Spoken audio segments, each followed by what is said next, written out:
की मुंबईला जायचं आणि मंत्र्यांना आणायचं, ते नाही भेटले तर घरी त्यांच्या मुलांना आणायचं. हे काय माहिती का, भडकाऊ भाषण होतंय त्याचं. ही सुरुवात झालेली. तू किती आकांत तांडव कर, तू कितीही नाचण्याचा प्रयत्न कर, तू कितीही ओरडण्याचा प्रयत्न कर, कितीही गोंधळ घालण्याचा प्रयत्न कर, तू आतमध्ये जाणार म्हणजे जाणार. मग मी सांगितलेला एक शब्द खरा झाला ना, तुला लोक चपलीने मारणार, तुला लोक दगड घेऊन तुझ्या मागे लागणार आणि तू जेलमध्ये जाणार. ह्या तीनच गोष्टी खऱ्या. गणगडी ना, तू आपलं असं हिंड फिर्या करतो. आता हिंड फिर्या झोळी कर, एक झोळी आणि हिंड आणि जुळी घेऊन नाही का.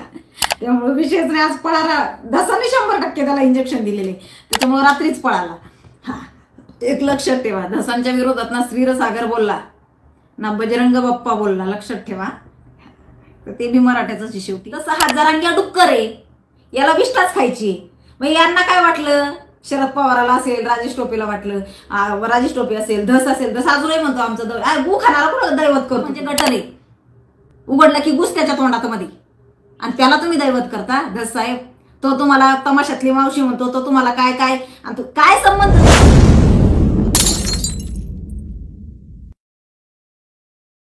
लोकांच्या प्रतिक्रिया असतात की ताई तुम्ही सांगितलेला एक शब्द खरा झाला. मग मी सांगितलेला एक शब्द खरा झाला ना, तुला लोक चपलीने मारणार, तुला लोक दगड घेऊन तुझ्या मागे लागणार आणि तू जेलमध्ये जाणार. ह्या तीनच गोष्टी खऱ्या व्हायच्या राहिल्या, बाकी सगळं खरं झालेलं आहे, सगळं खरं जाणार आहे. आणि लोकांचे डोळे उघडणार. हा, लोकांचे डोळे उघडणार. आणि आता माझे किती 30% व्हिडिओ फिरतात की संगीता वानखेडे म्हणत होते ते खरं झालं. 100% नंतर फिरणार, लक्षात ठेव. 100% व्हिडिओ माझे फिरणार की संगीता वानखेडे बोललेली एक शब्द खरा झाला. बघा ही बाई बोलतच होती, हा लफंगा असा करणारे, बघा ही बाई बोलतच होती याच्यासोबत असं घडणार आहे, आणि ते घडणार आहे. लक्षात ठेव, तुझ्यासोबत घडणार, सुट्टी नाही तुला. तू कितीही काही नाटक कर, तुला सुट्टी नाही बरं का. तुझे नाटक रंगवलं ना, आणि जे तू जातीमध्ये द्वेष पसरवला ना, समाजामध्ये जातीचं विष कालवून, ती सुट्टीच नाही रे तुला. तू किती नाटक कर, तुला त्यातनं सुट्टी नाही. तुला त्यातनं तू वाचणेच नाहीये, तू वाचणे नाही. देव जरी आला ना तरी तुला वाचवणार नाही. राहिला प्रश्न लोकांचं म्हणणं येतं एसआयटी रद्द झालेली नाही बरं का. हा, एक दिवशी अधिवेशन बोलून तो ठराव मंजूर केलेला होता विधान भवनामध्ये. विधान भवनामध्ये मंजूर केलेला ठराव असाच नाही रद्द केला जात, लक्षात घ्या. एसआयटी माझा शब्द आहे हा. एसआयटी याची रद्द केलेली नाही, कॅन्सल केलेली नाही, ती अशीच रद्द केल्या जात नसती.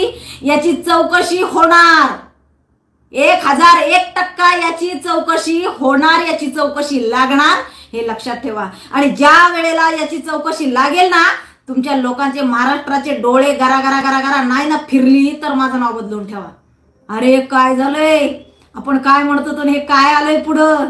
बघा हा एकनिष्ठ, बघा हा लेकरांना बसायला चालला होता. माझ्या लेकरांना मला, माझ्या समाजातल्या लेकरांना मला खुर्चीवर बसवायचे, माझ्या लेकरांना मला अधिकारी करायचे, करोडो लेकरांना मला. तुझ्या बाप आहे का रे, तुझ्या बापाने लिहिलं का संविधान?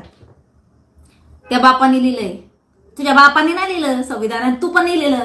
आडांचोट, कळलं का. संविधानातला एक कलम तू बघ, दाखव बदलून, तुला मानू मग आम्ही. एक कलम, तुझा बाप, तुझ्या बापाचा बाप आणि तुझा अख्खं खानदान जरी आला ना, उठून खालून वरून खाली नाही, तुझे खालून येतील वर नाही का, कारण ते सगळे सोयऱ्यात मोडतो ना तू. हा, तर ते सगळे जरी आले ना खालून तरी काही फरक पडणार नाही, कळलं का. एक कलम एक सुद्धा नाही हलवू शकत इकडं तू पुढे तू. हा, ते 1000 घातले, करोडो गेले, आणि एवढ्यांना भेटलो, एवढा काही नाही. जे कुणबी होते ना त्यांनाच मिळाले, कळलं का. जे नाही येत ना, ज्यांच्या नोंदी सापडत नाही, आणि ज्यांनी जबरदस्ती नोंदी घेतल्या असतील, लक्षात घ्या आपल्या देशाला संविधान लागू आहे. तुम्ही जर जबरदस्ती घेतल्या असतील ना, तर जबरदस्ती जर तुम्ही जात बदलून तुम्ही एखादा सरपंच की जरी लढायची म्हटलं ना तरी तुमची ती रद्द होऊ शकते. ही तर सरकारी नोकरी आहे. त्यामुळे अशी चूक करू नका. जे कायद्यात बसेल तेच घ्या, याच्या नादी लागून मूर्खासारखं वागू नका, आणि मूर्खासारखं नका करू. सुज्ञ समाज आहे आपला बरं का, फार बुद्धिमान समाज आहे आपला, क्षत्रिय आहे, लढवय्या आहे, परंतु याच्या नादी लागून आहे ना गरीब, माझा समाज लय गरीब, माझा समाज, लेकरं बाळ, माझी लेकरं बाळ मरायला लागलीत, माझा समाज लय गरीब, यांनी भिकारीच करून टाकला.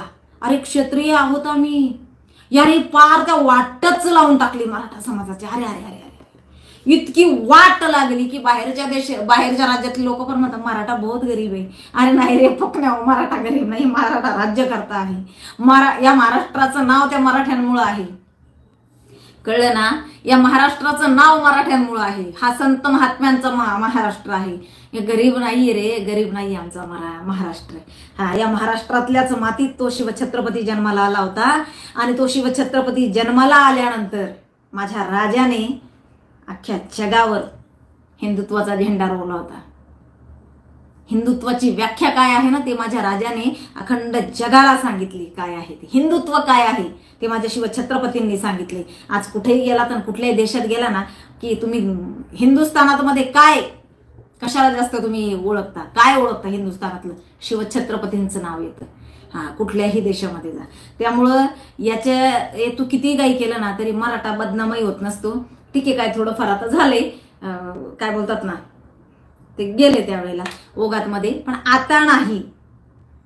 तुझी गणगडी ना, तू आपलं असं हिंडफिऱ्या करतो आता, हिंडफिऱ्या, झोळी कर एक झोळी आणि हिंड आणि झोळी घेऊन, नाही का. त्यामुळं हिंडफिऱ्या तू असाच हिंडफिर, बाकी काय तुला सवयची हिंडायची आणि फिरायची. आणि आता तर तुझं प्रकरण दाबण्यासाठी तू लोकांना जे काय भावनिक करायला लागला, लोकांना जे काय नाही का उस्कवून द्यायचा प्रयत्न करायला लागला. मला फडणवीस साहेबांना सांगायचंय, बाबा लक्ष द्या या माणसाकडे. परत हा मुलांची माथी भडकवायला लागला.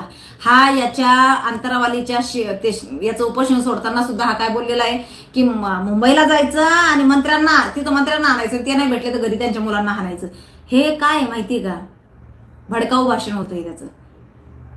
तर ते याच्यावर सुद्धा गुन्हे दाखल झाले पाहिजे. त्यामुळे माझी विनंती आहे फडणवीस साहेबांना की या गोष्टीकडे तुम्ही लक्ष द्या आणि याचा बंदोबस्त करा. याचा बंदोबस्त करण्याची गरज आहे, याचा बंदोबस्त करा. तर हरकत नाहीये. बाकी हिंडफिऱ्या काय हिंडून फिरून आता आपलं पोट भरेल. बाकी आज दिवसभर काय बाईट नाहीये. आणि यस, धसाने दिलाच नाही इंजेक्शन का त्याला, त्यामुळे विशेष नाही. आज पळाला धसाने 100% त्याला इंजेक्शन दिलेले, त्याच्यामुळे रात्रीच पळाला. हा, एक लक्षात ठेवा, धसांच्या विरोधात ना क्षीरसागर बोलला ना बजरंग बाप्पा बोलला, लक्षात ठेवा. तर ते बी मराठ्याचंच आहे शेवटी. कुठंतरी याच्या नादी लागून झालं असं येडं थोडं, पण ते पण मराठ्याचंच आहे. शेवटी आलं ते ठिकाणावर, त्याला कळलंय दसांना पण की हे कसं असतं माहिती का. तुम्ही डुकराला जर तुम्ही वर काढलं तर तुम्हाला असं वाटतं का की ते डुक्कर पुन्हा त्या गटारात जाणार नाही, किंवा त्याला सवय गु खायची.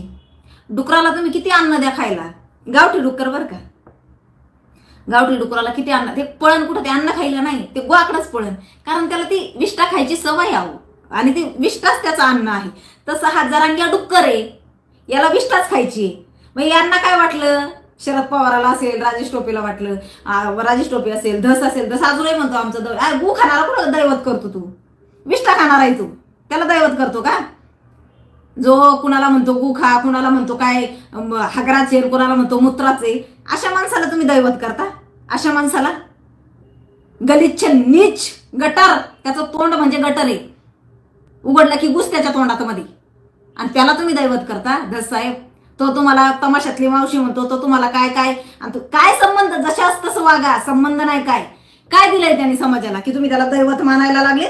ज्या लोकांनी तुम्हाला मोठं केलं धस साहेब, तुम्ही त्यांना, पंकजाताई असतील, धनंजय मुंडे असेल, तुम्ही चुकी, वंजारा समाजातल्या लोकांचे फोन येत आहेत मला धस साहेब, आणि ती लोक सांगतायत ताई पंकजाताईंनी आम्हाला त्यालाच मतदान करायला. ताई मी गरीब घरातला आहे ताई, पत्र्याचं घर आहे माझं, हे मला त्या तुमच्या मतदारसंघातनं फोन येत आहेत आणि सांगतायत की आम्हाला धनुभाऊनी सुद्धा सांगितलं नाही ताई, आणि पंकजाताईंनी सुद्धा की यांना मतदान करू नका, यांना मतदान करा हेच सांगितलं आम्हाला दोघांनाही.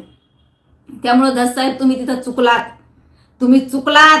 ज्यांनी मदत केली ना त्यांच्यावर उलट्या तांगड्या केल्या तुम्ही, आणि ज्याने तुम्ही पडावं म्हणून प्रयत्न केले त्याच्या पाया पडायला गेले निवडून आल्याबरोबर. तर हे तर चुकलात तुम्ही. शेवटी मग त्याने काय केलं, ते डुक्कर आहे ना, ते बेंदाडातनं आलेलं वर गटारातनं ते झटकलं त्याने अंग तुमच्या अंगात बाहेर येऊन, बरोबर तुम्हालाही भरून टाकलं त्याच्याबरोबर.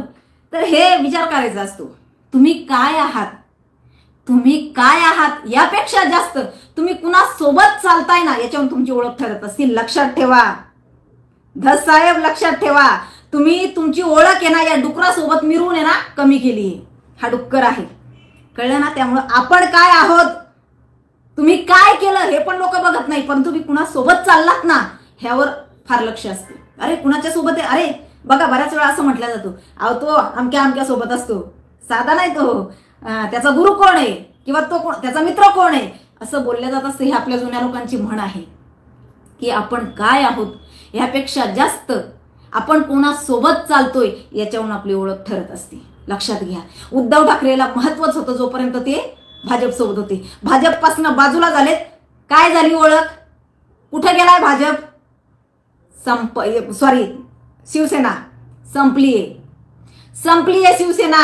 जोपर्यंत भाजप सोबत होते, अरे हिंदुत्वाचे वाघ म्हणून आहे ना डरकाळी फोडत होते आणि समाजामध्ये सुद्धा त्यांना मान सन्मान होता. आज काय झालं, ज्यांच्या सोबत जाऊन बसलेत, अरे काय कुणाच्या सोबत जाऊन बसले म्हणतात ते, काय त्यांची ओळख आहे, लक्षात ठेवा. म्हणून धस साहेब तुम्ही चुकलात, तुम्ही डुकरासोबत गेलात ना तिथं चुकलात. त्याच्यामुळे आता पुन्हा पुन्हा त्याला डोक्यावर घेणं बंद करा. होत असतात मतभेद, होत असतात, हरकत नाही, हे राजकारण आहे. राजकारणामध्ये ह्या असल्या गोष्टी घडत असतात, परंतु त्या किती ताणायच्या, त्या किती ओढायच्या, हेही तेवढंच महत्वाचं आहे. आणि काय झालं, आपला फायदा, एक मी सांगते, मी फार मोठी नाही हो, मी खूप गरीब घरात, मी वारंवार सांगत असते, मी फार गरीब घरात झोपडीमध्ये जन्माला आलेली मुलगी आहे मी, की पाऊस आला तर गुडघे इतकं पाणी माझ्या बापाच्या घरात साचत होतं. माझा बाप गुरं चारायला न्यायचा गावातली, एका गुराख्याची पोरगी मी. परंतु विषय काय माहिती का, संस्कार आमच्या बापाचे, आमच्या आजी आजोबांचे. मी वारंवार माझ्या लाईव्ह मध्ये, माझ्या व्हिडिओमध्ये मी माझ्या आजोबांचं, आजींचं सुद्धा, आई वडिलांचंच नाही तर मी माझ्या आजी आजोबांचं सुद्धा सारखं नाव घेत असते, कारण त्यांनी संस्कार दिलेत आम्हाला तसे. त्यांनी आमच्या वडिलांना दिले, आम्हाला दिले. जोपर्यंत आमच्या आजी आजोबा हयात होते ना तोपर्यंत त्यांनी आम्हाला अशा कहाण्या सांगायच्या की त्यातनं आम्हाला काहीतरी शिकायला भेटायचं, काहीतरी प्रबोधन मिळायचं, काहीतरी प्रेरणा मिळायची की नाही आपल्याला सुद्धा मोठं झाल्यावर असंच करायचंय. चुकीचं त्यांनी कधी शिकवलंच नाही, परंतु आता याची शिकवणच चुकीची, काय याच्यावर बोलू शकत नाही माणूस. त्यामुळं मला विनंती आहे समाजातल्या लोकांनी की या डुकरासोबत हिंडू नका. डुकरासोबत हिंडला तर ते गटर तुमच्या अंगावर पण उडणार आहे. हे डुक्कर आहे ज्याने समाज नासवला माझा, ज्याने माझा समाज नासवला, ज्याला कधीच माफी नाही. माझ्या समाजातले सांगितलंय ना, किशोरदादा चव्हाण काय म्हणलेत किशोरदादा चव्हाण, की किती मुलांनी आत्महत्या केल्या याला कारणीभूत कोण आहे, हा माणूस आहे. वाटोळ केलं याने समाजाचं, त्याला कारण कोण आहे, हा माणूस आहे. त्यामुळं विचार करण्याची आता वेळ आलेली आहे आणि समाजाने केला पाहिजे. जे कोण आहेत ना थोडेफार त्यांनी विचार करा. हा वापर करून घेतोय, याने तुमचा वापर केलाय.